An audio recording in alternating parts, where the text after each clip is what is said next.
Palliative care യൂണിറ്റിന് വേണ്ടിയാ. എന്തെങ്കിലും ഒരു സംഭാവന.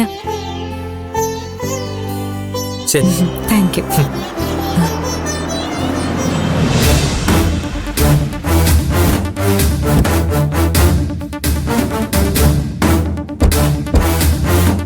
ചേച്ചി വന്നല്ലോ.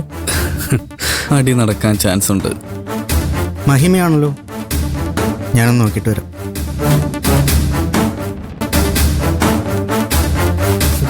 എന്താ മോളെ രാവിലെ തന്നെ ബക്കറ്റ് വരുവായിട്ട്?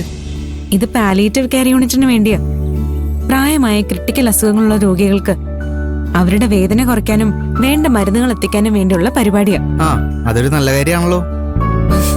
ഇന്നത്തെ കാലത്ത് ഇങ്ങനെയുള്ള കാര്യങ്ങൾക്ക് മുന്നിട്ടിറങ്ങുന്ന പിള്ളേരുണ്ടെന്ന് അറിഞ്ഞതിൽ സന്തോഷം. എന്റെ വകരിക്കട്ടെ. Thank you sir. മഹിമേ, നീ ചെന്ന് ചേച്ചിയോട് ചോദിക്കേ. എനിക്കൊന്നും വയ്യ. എന്താ ഒരു വാശി?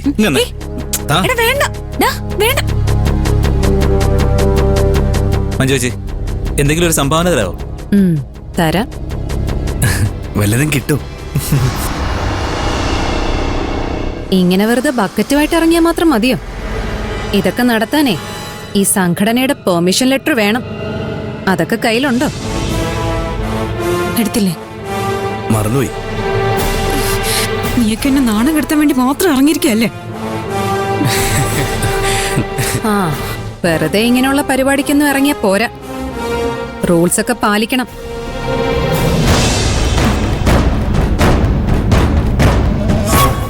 കാശൊക്കെ തിരിച്ചു കൊടുത്തേ. ഒരു നല്ല കാര്യത്തിന് കിട്ടിയ കാശല്ലേ, ഇതിലെന്തിനാ വാശി കാണിക്കുന്നേ? പോരെ. മാഡത്തിന് റൂൾസിനെ കുറിച്ചൊക്കെ നല്ല ധാരണയുണ്ടല്ലോ. പാവങ്ങളായ രോഗികൾക്ക് വേണ്ടി നടത്തുന്ന ഒരു കാരുണ്യ പ്രവർത്തനത്തിനെ ചോദ്യം ചെയ്യാൻ മാഡം കാണിക്കുന്ന ഇതേ ആവേശം കള്ളപ്പണം പൂഴ്ത്തി വെക്കുന്നവരുടെ അടുത്തും കാണിച്ചൂടെ?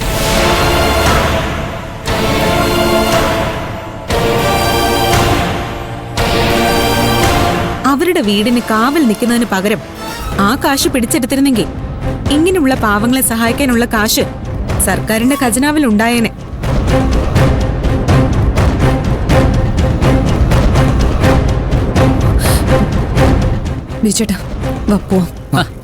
അങ്ങനെ അങ്ങ് പോവല്ലേ മാഡം.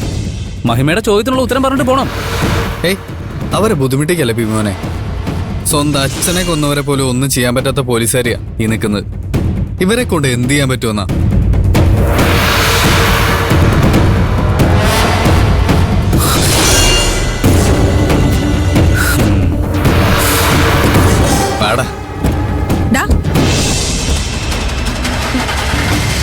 കൊറേ ദിവസം ഇതിന്റെ ഷോ ഞാൻ കാണാൻ തുടങ്ങിയിട്ട് നീ എന്താ ചെയ്യാൻ നോക്കുന്നെന്നൊക്കെ എനിക്ക് മനസ്സിലാവുന്നുണ്ട്.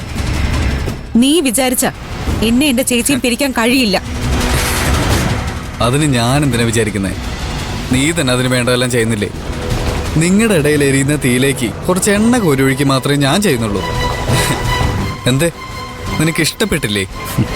വാടാ.